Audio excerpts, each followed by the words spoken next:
Hi everyone, this is Sonia Nan and today we are going to discuss spermatogenesis, which is very important topic from your human reproduction chapter. And this is the topic gametogenesis, and the gametogenesis in human male is known as spermatogenesis. So in this class we are going to cover spermatogenesis. I hope you are doing well. Welcome back to Brainipedia Skill, and this video is for NEET aspirant under Aasma batch तैयारी doctor बनने की तैयारी NEET की. Yes, and we are going to discuss spermatogenesis theory in this session. Right, हम हर एक important topic की theory plus practice questions करते हैं साइड बाय साइड. यस, जिससे आपका जो टॉपिक है वो पूरी तरह से कवर हो जाए, है ना.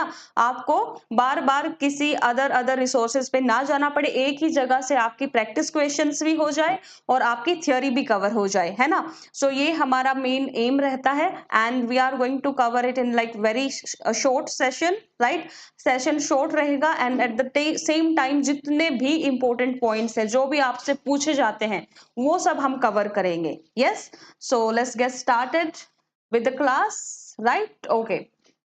So the first thing, gametogenesis in male, we are going to discuss it today. So this is spermatogenesis, right? Now what is spermatogenesis? What is gametogenesis in male? Right, formation of haploid male gametes. Right, formation of haploid male gametes, that is sperm की formation को हम बोलेंगे haploid spermatogenesis और gametogenesis. कैसे gametes बनते हैं? हमें सबको पता है कि गैमेट्स कैसे बनते हैं, हैप्लॉइड बनते हैं. हैप्लॉइड का क्या मीनिंग है? अब जो जर्म सेल्स होते हैं उनमें कितने 46 क्रोमोसोम्स रहते हैं और जो गैमेट्स बनेंगे वो हैप्लॉइड बनेंगे. देखो, जो जर्म सेल्स है वो डिप्लॉइड है, मतलब उनके अंदर 46 क्रोमोसोम्स हैं और उससे जो गैमेट्स बनेंगे, राइट, जो गैमेट्स बनेंगे हमारे वो क्या बनेंगे? हैप्लॉइड रहेंगे. राइट, क्या रहेंगे? हैप्लॉइड गैमेट्स रहेंगे. हैप्लॉइड का मतलब जो क्रोमोसोम का सेट है वो हाफ हो जाएगा. अगर यहाँ पे 2n था तो यहाँ पे सिर्फ n रहेगा. क्या रहेगा? सिर्फ n रहेगा.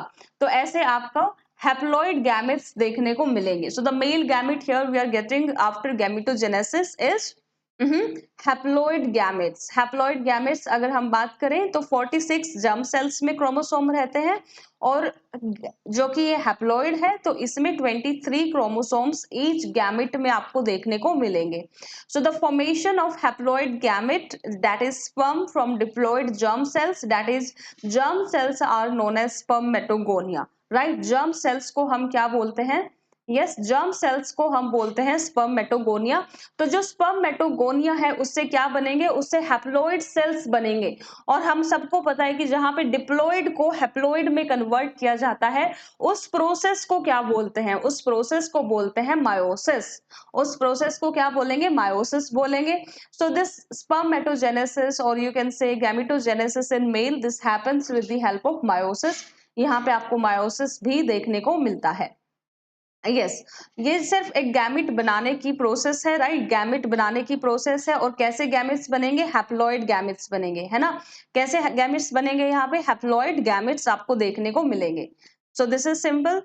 Yes, you have understood it. Okay, right. उसके बाद बात करते हैं कि गैमेटोजेनेसिस में या बोलो स्पर्मेटोजेनेसिस में आपके क्या मेन फेज रहते हैं, कौन से आपको यहाँ पे फेजेस देखने को मिलेंगे. So the number 1 phase we have here is the multiplication phase. आपको मल्टीप्लिकेशन फेज देखने को मिलता है. Number 2 phase we have here is the growth phase. Right, आपको ग्रोथ फेज देखने को मिलेगा.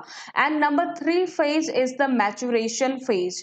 तो ये सब डिफरेंट फेजेस आपको यहाँ पे देखने को मिलते हैं. So multiplication phase, growth phase and maturation phase, ये 3 फेजेस मेनली आपको यहाँ पे देखने को मिलेंगे. राइट, तो वन बाय वन हमें ये 3 फेज डिस्कस करने हैं.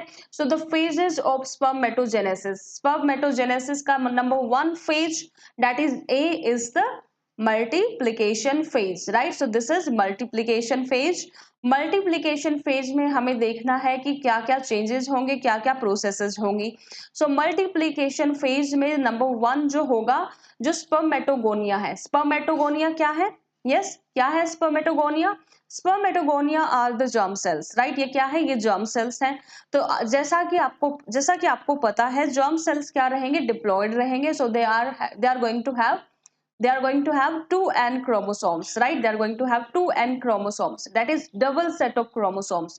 So in total कितने हो जाएंगे, 46 number of chromosomes हो जाएंगे। Yes, 46 number of chromosomes हो जाएंगे। And these 46 number of chromosomes, they are located near the basement membrane of seminiferous tubules, right? ये क्या कहाँ पे लोकेटेड रहते हैं, जो बेसमेंट मेम्ब्रेन रहता है सेमिनिफेरस ट्यूब्यूल्स का, वहां पे आपको स्पर्मेटोगोनिया देखने को मिलेंगे। और जो स्पर्मेटोगोनिया है वो क्या बनाएंगे, आपके फर्दर गैमेट्स बनाएंगे, है ना। अब आपसे पूछ लिया जाता है कई बार कि स्पर्मेटोगोनिया कैसे सेल्स हैं, डिप्लॉयड सेल्स है या फिर हैप्लॉयड सेल्स है, तो आप क्या आंसर करोगे, ये डिप्लॉयड सेल्स हैं।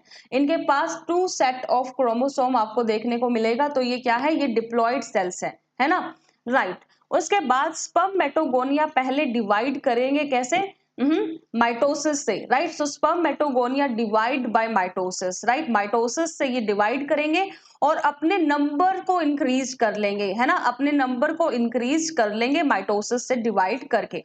तो यहाँ पे माइटोसिस डिवीजन होगा जिससे इनका नंबर इंक्रीज हो जाएगा। So now some spermatogonia remains as stem cells, कुछ ऐसे ही stem cells की तरह काम करेंगे, मतलब वो फर्दर डिवीजन करेंगे, while other proceed to the growth phase। तो अब कुछ स्पर्मेटोगोनिया तो ऐसे होंगे जो क्या करते रहेंगे, जो फर्दर डिवीजन ही करते रहेंगे, है ना। तो वो स्टेम सेल का काम करेंगे, वो क्या करते रहेंगे, डिवीजन करते रहेंगे। अदर सेल्स आपके ऐसे होंगे जो कि ग्रोथ फेज में चले जाएंगे, कहाँ चले जाएंगे, ग्रोथ फेज में चले जाएंगे। ग्रोथ फेज का मतलब है कि वो गैमेटोजेनेसिस का जो नेक्स्ट स्टेप है, जहां पे ग्रोथ होनी है इनकी, तो वो ग्रोथ फेज में एंटर कर जाएंगे, नेक्स्ट स्टेप में एंटर कर जाएंगे, राइट। तो ये क्या फर्दर ग्रो करेंगे। लेकिन कुछ सेल्स ऐसे हैं, कुछ जर्म सेल्स ऐसे हैं जो कि वापिस से डिवाइड करेंगे, है ना। यस, सो ये आपका रहता है कि some spermatogonia remain as stem cell for future divisions while other proceed to the growth phase। बाकी क्या करेंगे, ग्रोथ फेज में चले जाएंगे, है ना। यस, अब जो सेकंड फेज आपको यहाँ पे देखने को मिलेगा, जो सेकंड फेज आपको यहाँ पे देखने को मिलेगा, that is growth phase, right. अभी आपको ग्रोथ फेज यहाँ पे देखने को मिलेगा। तो ग्रोथ फेज में क्या रहता है, जो स्पर्मेटोगोनिया ग्रोथ फेज में एंटर होंगे, वो क्या करेंगे, वो साइज में इंक्रीज करेंगे, और साइज में इंक्रीज करेंगे और उसके बाद न्यूट्रिएंट्स को भी एक्यूमुलेट करेंगे, राइट। तो साइज में इंक्रीज करेंगे, न्यूट्रिएंट्स को एक्यूमुलेट करेंगे, और इनको अब हम नाम दे देंगे प्राइमरी स्पर्मेटोसाइट। अब ये जो स्पर्मेटोगोनिया सेल्स हैं जिनकी ग्रोथ हो गई है, उनको हम बोलेंगे primary spermatocyte. Yes, so these are primary spermatocyte. अब देखो यहाँ पे अभी तक भी मायोसिस नहीं हुआ, है ना, कोई मायोसिस यहाँ पे नहीं हुआ। अभी तक क्या किया है, स्पर्मेटोगोनिया को सिर्फ माइटोसिस से डिवाइड किया है, उसके बाद उनमें ग्रोथ हुई है, और ग्रोथ जैसे ही होती है तो क्या बनेगा, प्राइमरी स्पर्मेटोसाइट बनेगा, है ना। क्या बनेगा, प्राइमरी स्पर्मेटोसाइट बनेगा।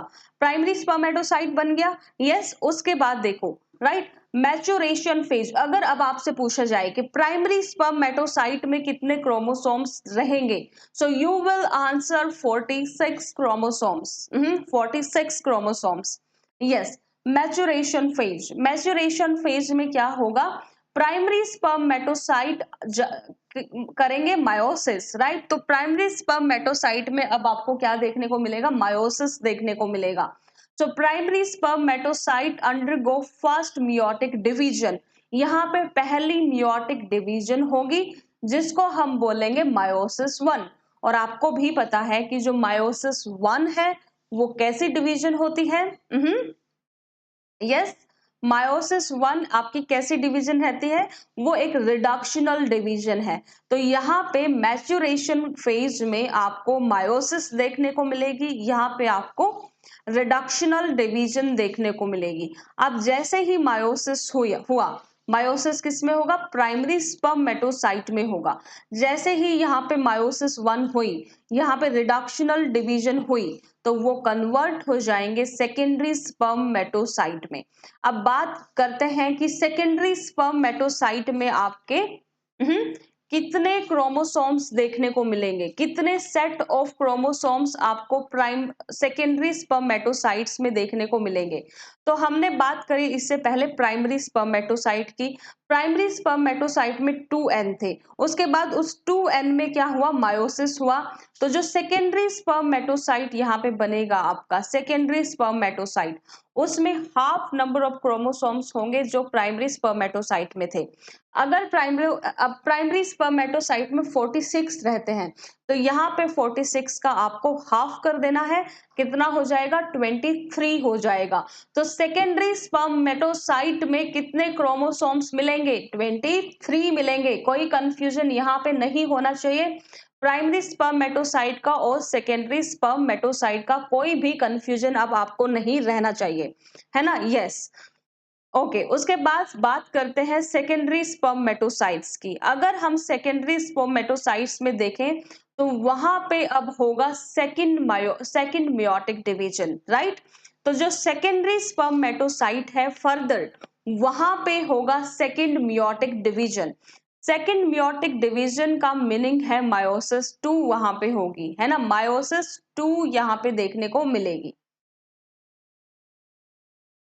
यस, तो यहाँ पे अब मायोसिस 2 होगी, किसमें होगी, सेकेंडरी स्पर्मेटोसाइट में होगी। और ये मायोसिस 2 जैसा कि आपको पता है ये इक्वेशनल डिवीजन रहती है। इक्वेशनल डिवीजन का क्या मीनिंग है, जो आपका प्राइमरी स्पर्मेटोसाइट है, जो सेकेंडरी स्पर्मेटोसाइट है उसमें आपके 23 नंबर ऑफ क्रोमोसोम्स है। तो फर्दर जो सेल्स बनेंगे आगे उनमें भी क्या होंगे, 23 नंबर ऑफ क्रोमोसोम्स ही आपको देखने को मिलेंगे। तो इसको बोलते हैं इक्वेशनल डिवीजन, राइट, इसको बोलते हैं इक्वेशनल डिवीजन। और इसके बाद आपको क्या देखने को मिलेंगे, 4 स्पर्मेटिड्स बनेंगे। तो मान लो ये आपका था जर्म सेल, जर्म सेल से बने दो, जर्म सेल से बने प्राइमरी स्पर्मेटोसाइट, प्राइमरी स्पर्मेटोसाइट ये हो गया आपका जर्म सेल, जर्म सेल से बना आपका क्या, प्राइमरी स्पर्मेटोसाइट, ये आपका हो गया प्राइमरी स्पर्मेटोसाइट जिसको मैं पी एस से राइट कर रही हूँ। उसके बाद प्राइमरी स्पर्मेटोसाइट में हुआ meiosis 1, that is first meiotic division यहाँ पे आपको देखने को मिली। और ये चेंज हो गया सेकेंडरी स्पर्मेटोसाइट में। Yes, that is S S मतलब सेकेंडरी स्पर्मेटोसाइट। तो ये सेकेंडरी स्पर्मेटोसाइट में चेंज हो गया। फर्दर सेकेंडरी स्पर्मेटोसाइट आगे डिवाइड करेगा मायोसिस 2 से, राइट, ये डिवाइड करेगा किससे, मायोसिस 2 से। और मायोसिस 2 में क्या होगा, ये एक इक्वेशनल डिवीजन होगी। तो यहाँ पे 4 अलग अलग सेल्स बनेंगे, 2 इससे बनेंगे और 2 यहाँ पे बनेंगे, है ना। यस, और all the 4 cells are going to have 23 number of chromosomes। yes, यहाँ भी 23 होंगे, नंबर 3 में भी 23 होंगे और यहाँ पे भी 23 होंगे। तो हर एक सेल में आपको कितने क्रोमोसोम्स देखने को मिल रहे हैं, 23।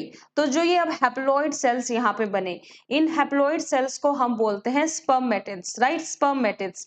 अगर आपसे पूछा जाए कि स्पर्मेटिड्स में कितने क्रोमोसोम होंगे, तो आपको आंसर करना है 23 क्रोमोसोम्स होंगे।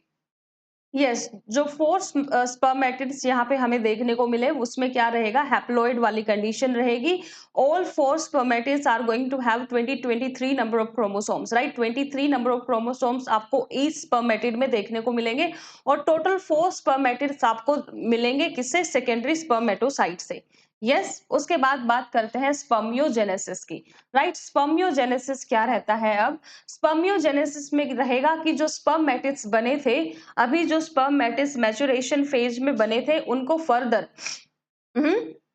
ट्रांसफॉर्म कर दिया जाएगा।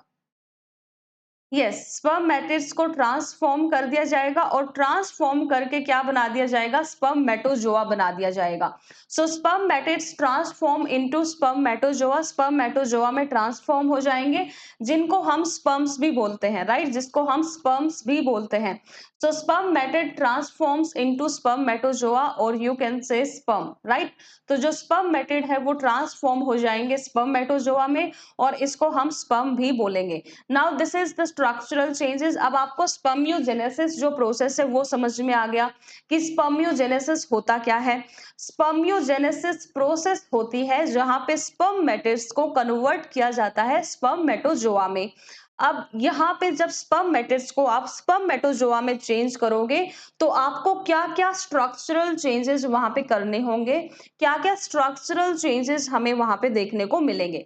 तो नंबर 1 चेंज तो क्या होगा, न्यूक्लियस की हो जाएगी condensation, right? So condensation of nucleus हमें देखने को मिलेगा। उसके बाद second is the formation of acrosome. Acrosome की फॉर्मेशन हो जाएगी फ्रॉम गोल्जी अपैरेटस। ये पूछ लेते हैं कई बार, जो एक्रोसोम बनता है स्पर्म का, अगर हम स्ट्रक्चर बनाए स्पर्म का तो ऐसा कुछ स्ट्रक्चर रहेगा, राइट? ये यहाँ पे हेड वाला पार्ट रहेगा, right? So this is the head region here, right? This is the head region. फिर यहाँ पे क्या रहेगा, नेक वाला रीजन रहेगा, this is the neck region. और नेक के बाद यहाँ पे आपका रहेगा टेल वाला रीजन, राइट? यहाँ पे आपका रहेगा ओके, तो नेक के बाद रहेगा क्या, टेल वाला region. Yes, so this is tail वाला रीजन।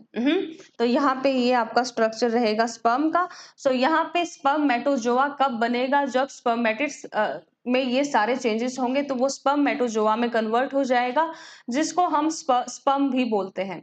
सो कंडेंसेशन होगा न्यूक्लियस का, यहाँ पे एक्रोसोम बनेगा, किससे बनेगा, ये गोल्जी अपैरेटस की मॉडिफिकेशन है। Then flagellum, that is tail का डेवलपमेंट होगा, दिस इज द टेल। तो यहाँ पे टेल का डेवलपमेंट होगा, राइट? फ्लैजिलम आपको देखने को मिलेगा। और उसके बाद जो माइटोकॉन्ड्रिया है वो यहाँ पे मिडल पीस में अरेंज हो जाते हैं, इस वाले पार्ट में, है ना? तो ये यहाँ पे आपके क्या हो जाएंगे, माइटोकॉन्ड्रिया अरेंज हो जाएंगे इस वाले पार्ट में, ये मिडल पीस वाला पार्ट है। यहाँ पे क्या अरेंज हो जाएंगे, यहाँ पे माइटोकॉन्ड्रिया अरेंज हो जाएंगे। यस, सो ये सारे चेंजेस जब होंगे तभी स्पर्मियोजेनेसिस होगी, तभी जो स्पर्मेटिड्स हैं जब तभी स्पर्मेटिड्स हैं जो वो कन्वर्ट होंगे स्पर्मेटोजोआ में, राइट? तो यहाँ पे स्पर्मेटिड्स किस में कन्वर्ट हो जाएंगे, स्पर्मेटोजोआ में कन्वर्ट हो जाएंगे, है ना? सिंपल। यस, उसके बाद mitochondria are arranged in the middle piece for energy, ये हमने कर लिया। ओके, उसके बाद डायग्राम देखते हैं, राइट? अब एक और प्रोसेस बचती है जिसको हम बोलते हैं स्पर्मिएशन, राइट? अब आपको याद रखना है कि स्पर्मिएशन क्या रहेगा। यस, स्पर्मिएशन क्या रहेगा। अब यहाँ पे हमें देखना है कि स्पर्मिएशन क्या रहेगा। स्पर्मिएशन क्या रहेगा, this is the process of, जहाँ पे मैच्योर स्पर्म को रिलीज कर दिया जाएगा सर्टोली सेल से, राइट? उस प्रोसेस को हम बोलते हैं spermiation. So the spermiation process is the release of sperms from Sertoli cell. Sertoli cell से स्पर्म को रिलीज कर दिया जाएगा, उस प्रोसेस को हम बोलेंगे स्पर्मिएशन। यस, इस प्रोसेस को हम बोलेंगे spermiation. So the mature sperms are released from Sertoli cells into the lumen of seminiferous tubules. Seminiferous tubules का जो lumen है उसमें मेच्योर स्पर्म को रिलीज कर दिया जाएगा सर्टोली सेल से, उसको ही बोलेंगे स्पर्मिएशन, उस प्रोसेस को बोलेंगे स्पर्मिएशन। अब जो ये जितने भी प्रोसेसेस हमने डिस्कस करी है ना, राइट? क्या क्या प्रोसेसेस हमने डिस्कस करी टिल नाउ, स्पर्मिएशन डिस्कस किया, स्पर्मियोजेनेसिस डिस्कस किया जिसमें स्पर्मेटिड से मेच्योर स्पर्म बनते हैं, स्पर्मेटोजोआ बनता है। यस, स्पर्मियोजेनेसिस डिस्कस किया, राइट? यस, और ये सारी प्रोसेस हमने जो डिस्कस करी इसमें आपको डिफरेंसेस पता रहना चाहिए कि स्पर्मिएशन क्या है, स्पर्मियोजेनेसिस क्या है, राइट? और जो यहाँ पे यस, यहाँ पे जो ये स्पर्मेटोसाइट्स बन रहे हैं, जो स्पर्मेटिड्स बन रहे हैं, राइट, ये क्या है? तो आपको इसमें डिफरेंस पता रहना चाहिए, आपको कंफ्यूज नहीं होना। उसके बाद बात करते हैं कि जो स्पर्मेटोजेनेसिस है उसकी हार्मोनल रेगुलेशन क्या रहती है। स्पर्मेटोजेनेसिस की हार्मोनल रेगुलेशन में कौन से जो हार्मोन्स हैं मेन, वो रेगुलेशन में उनका रोल रहता है। ओके, इससे पहले हम ये डायग्राम कर लेते हैं, right? This is the important diagram जो आपकी एनसीईआरटी में गिवन है, राइट? यहाँ पे देखो, ये अब यहाँ पे आपको देखने को मिलेंगे स्पर्मेटोगोनियम, जो ये वाली लेयर है आपको, राइट? ये क्या लेयर है, ये स्पर्मेटोगोनियम की लेयर है। स्पर्मेटोगोनिया क्या है, जर्म सेल्स हैं जिनसे आपके क्या बनते हैं, स्पर्मेटिड्स बनते हैं, राइट? तो ये वो सेल्स हैं, right? Spermatogonia cell, germ cells, ये कैसे हैं, 2n है, डिप्लॉयड हैं, इनके अंदर 46 नंबर ऑफ क्रोमोसोम्स हमें देखने को मिलते हैं, राइट? उसके बाद देखो, स्पर्मेटोगोनिया के बाद आपको देखने को मिलते हैं सर्टोली सेल्स, ये यहाँ पे सर्टोली सेल्स हैं। और यहाँ पे स्पर्मेटोगोनिया फर्दर डिवाइड करके क्या बना रहा है, प्राइमरी स्पर्मेटोसाइट बना रहा है। कौन सा डिवीजन कर रहा है, माइटोसिस कर रहा है।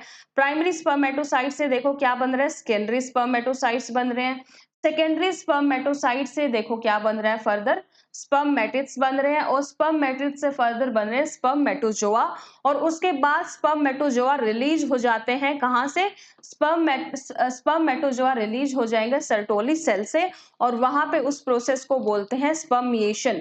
अगर इस डायग्राम में आप देखो, जो स्पर्मेटिड का हेड है वो सर्टोली सेल में कनेक्टेड है, वहां पे एम्बेडेड है। क्यों, न्यूट्रिशन ये वहां से लेते हैं, सर्टोली सेल नरिशमेंट प्रोवाइड करते हैं स्पर्मेटिड्स को, और उसके बाद वो ट्रांसफॉर्म हो जाते हैं स्पर्मेटोजोआ में, और स्पर्मेटोजोआ में जैसे ही ट्रांसफॉर्म होंगे वहां से उनको रिलीज कर दिया जाएगा, और ये रिलीज करने की जो प्रोसेस है उसको हम बोलते हैं स्पर्मिएशन।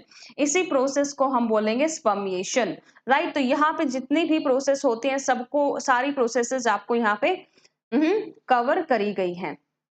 ओके, इसके बाद बात करते हैं नेक्स्ट स्लाइड की, जहां पे आपको हार्मोनल रेगुलेशन करना है स्पर्मेटोजेनेसिस का।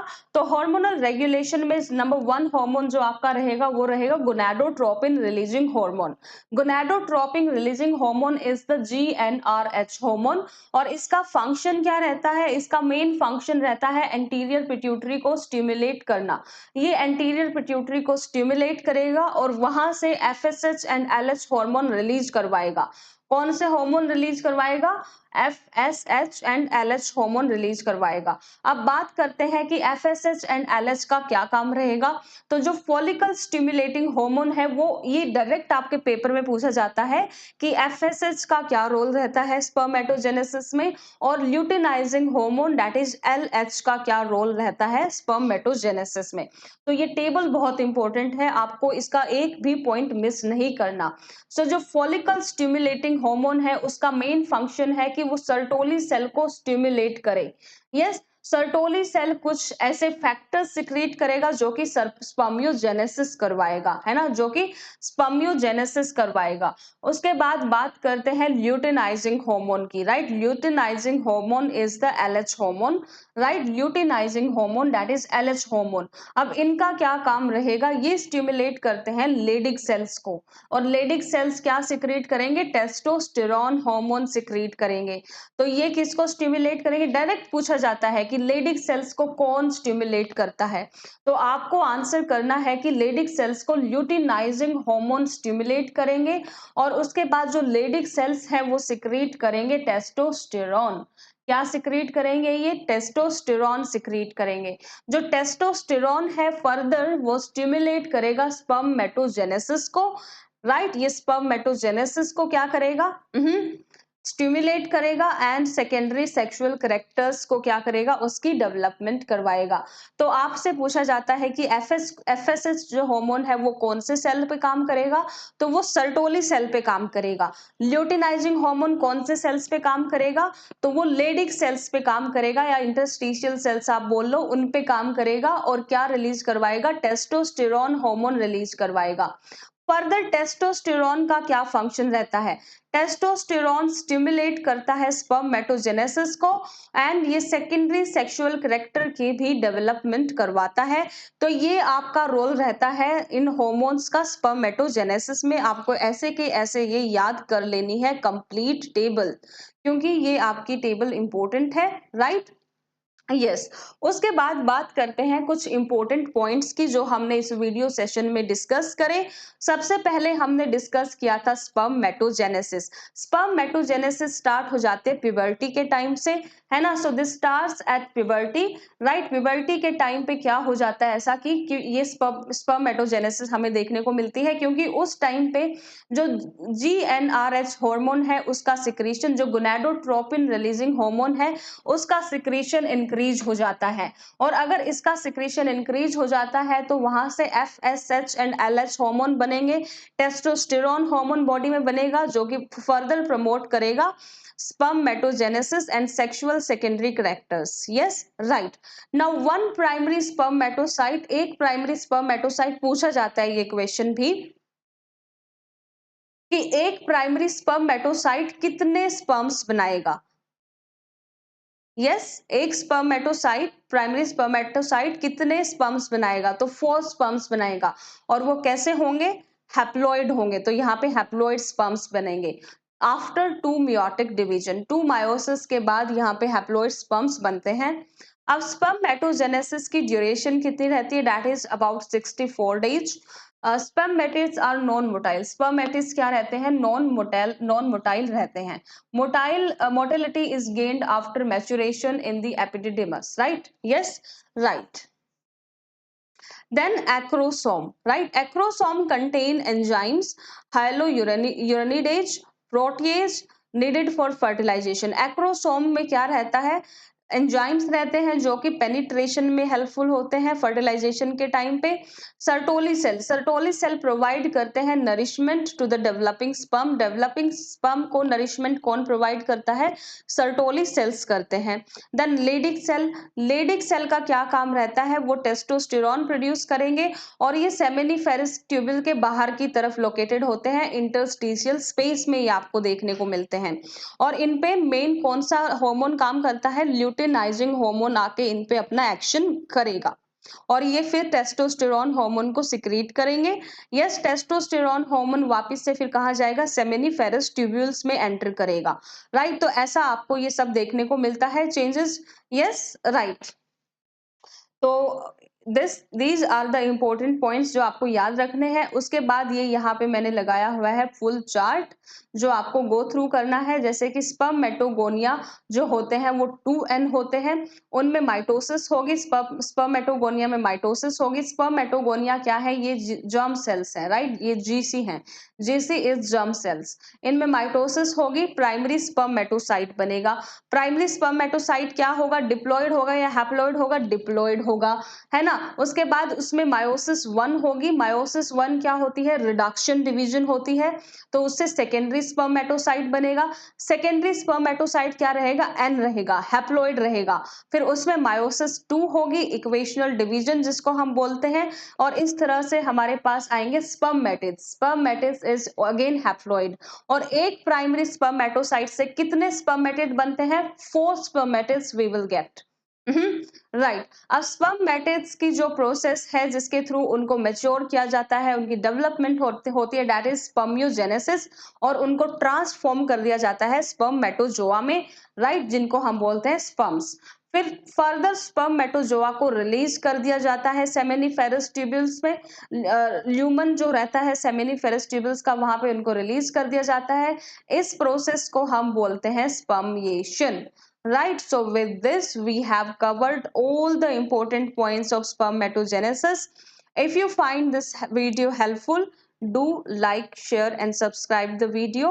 Stay connected with Brainipedia skill. Yes, we'll meet in next session. Till then, have a good day. Prepare well.